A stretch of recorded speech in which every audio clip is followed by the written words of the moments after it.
Becoming harder to attack. What does that mean to you, and why should it matter one way or the other? Well, there's a pretty obvious answer to that. For all of you that were within the sound of my voice right now, all of us have different levels of skill. We have different personalities. We have different emotions. We have different levels of responsibility. We are all different ages. We are people who go out into life every day to go about our business, to work, to shop, to do whatever we have to do. We're living through a pandemic right now, and that kind of complicates everything that everybody is doing everywhere.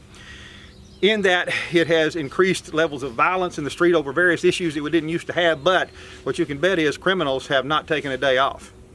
And now we have criminals being released from prisons all over the nation, and don't think for a second that when they release those prisoners, they're all going to stay right where they came from. What we've got is a scenario in which people need to really start paying attention to being careful that they're harder to attack.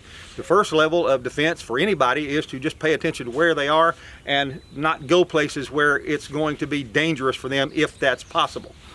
In those cases where we just don't know, we go out into public to do the things we do every day, and people get assaulted by criminals that have no conscience for you, don't care if they hurt you, your family, even your kids. We need to be ready, and we need to be harder to attack than we would normally be. Hard to attack means giving, first of all, a criminal pause before they come at us. Being hard to attack means being ready in ways that we may not have been ready in the past, but could certainly be ready in the future and be ready now. So I'm going to talk to you just a few minutes today about what I'm doing and how I might go out into public and how I might practice for being harder to attack. Be ready to just do a few things, perform a few functions, ramp up a little bit of your physical activity to become somebody who, in this world we live in today, is harder to attack. Now, this is a gun channel, obviously, and you know that we're going to be talking about firearms, but I recently did a video on alternate weapons for when your gun is not an option. You may have a gun on you, but something else you may be able to get to quicker. Scenarios in which you're not sure if you're about to defend yourself or violate the law. So sometimes there are considerations beyond just reaching for a gun if you feel a little bit uncomfortable. Right now, dressed like I am right now, just in a light jacket, which is typical for Arkansas in fall through springtime. Just walking around like this, if I see something in front of me that is potentially dangerous, something that I feel uncomfortable with, somebody coming towards me that I don't like the way they're approaching me, something about them is bothering me, there's that instinct in all of us that tells us sometimes, hey, there's something wrong here. That doesn't mean I should reach for my gun every time I feel uncomfortable, because that can land me in jail with a felony for assault, third-degree assault, just for pulling back and showing your gun. I have my gun on me right now, just like I normally would, but in this jacket that I've got right here, if something was coming at me right here, I might not be able to get to my gun this close as I am to the camera looking at you right now. But if something happened right now where I suddenly realized I am in danger, I can come out of my jacket real fast with this pepper spray, and it can be all over your face and neck in about 3 seconds, the whole canister. That canister can be tossed, and I can back away from whatever scenario it was that I was endangered by. Is that always an option? Of course not. But it's one option. And it's just to point out that having something with you besides a gun, having physical ability besides being able to draw a gun and fight with a gun, is extremely important in this world in which we live. To become people who are harder to attack. To be able to come out with an alternate weapon that's not deadly but is certainly capable of stopping what comes at us. To be able to stop and defend ourselves from a strike or a kick. To be able to move away from an attacker. And then, of course, as a last resort, in deadly force, to be able to reach in and grab that gun and bring it out and shoot it skillfully. Becoming harder to attack. Now I'll show you how I go out in public every day and how I'll be practicing for that. So I took that jacket off that I had on just a minute ago because I'm burning up out here. Even though this is Arkansas in April, it's in the 50s out here this morning, but sun is right up in the sky. It's the reason I've got the sunglasses on. Looking into the camera, it's better than squinting. But the humidity is also pretty significant out here, even in lower temperatures with sun up. It's very, very warm out here in a jacket. So this is how I would actually be out in public right now, with one of these Magellan fishing shirts on, and this is how I walk around town. In this scenario, if I had to draw my gun, I would go for my gun right here. This is where my gun would come out. This is my Glock 23, and that's what I would shoot with. But, and I'm going to turn around, this Glock is clear, no magazine in it, it is cleared and empty. I'm going to set this down. If somehow that gun was incapacitated or knocked from my hand and I had to back away from a situation where there was deadly force coming at me, just because that gun was incapacitated, knocked out of my hand, was made useless under whatever scenario happens, it doesn't mean that I can't have something with me ready in a deadly encounter. I lost that gun, but I didn't lose this one. So you can come out of your holster with another gun if you need to. Both of these guns are being carried very, very comfortably around during the day. I'm carrying one of them in a leather holster. I'm carrying this one in a Black Hawk Tech Grip holster right here. Very, very securely, very comfortable. I can sit in my truck with that gun tucked into that holster and this Glock on this side and walk around town all day and lie down and take a nap with both of them on. And both of them ready to go. No, it's nothing in it, but I'm just showing this for the camera right now. I'm pointing out that you can carry alternate weapons, pepper spray, knife, a baton, whatever you need to carry with you that you can get to fast.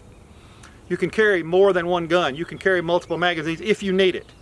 I generally don't feel like I need multiple magazines when I carry a Glock 23, but we're living in a different time right now.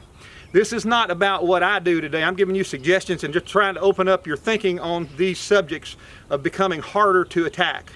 If somebody comes at me, my gun is incapacitated here, I've got another one ready to go in this scenario.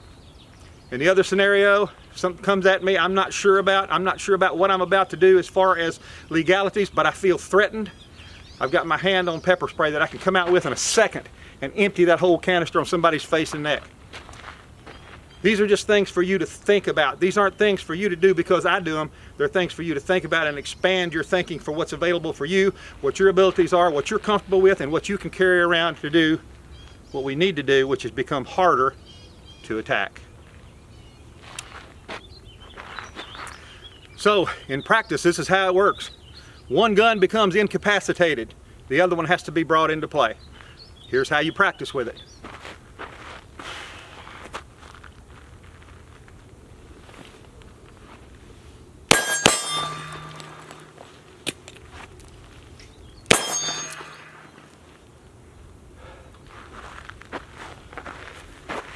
Yes, I forgot my ear protection, but you saw what it means. I'll do it again here in just a second. And one more time, this time with ear protection, but this is just exactly the way I would be out in public right now. This is the way I'd look if I had two guns on. Nobody would notice it.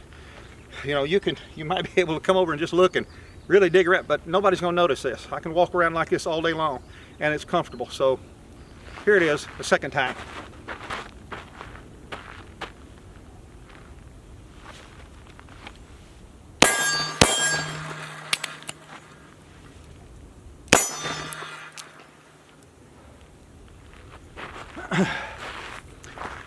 Simulating one gun being incapacitated, the other gun ready to fire.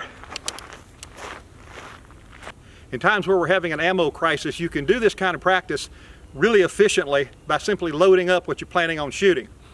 If you want to plan on shooting multiple shots, because the reality is a deadly threat coming at you, where you know you've got a deadly threat coming at you, where you've had time to get your gun out and be ready, it's likely going to take more than one shot to stop that threat.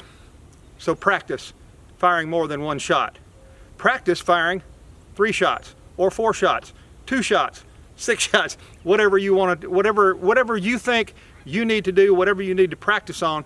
I'm going to do 3 shots on the next one here, firing at that steel target right there.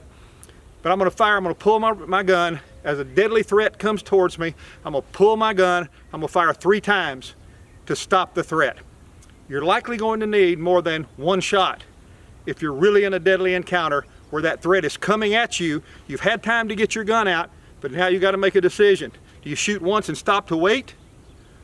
That's not likely, and it's not advisable. Multiple shots. Practice shooting multiple shots.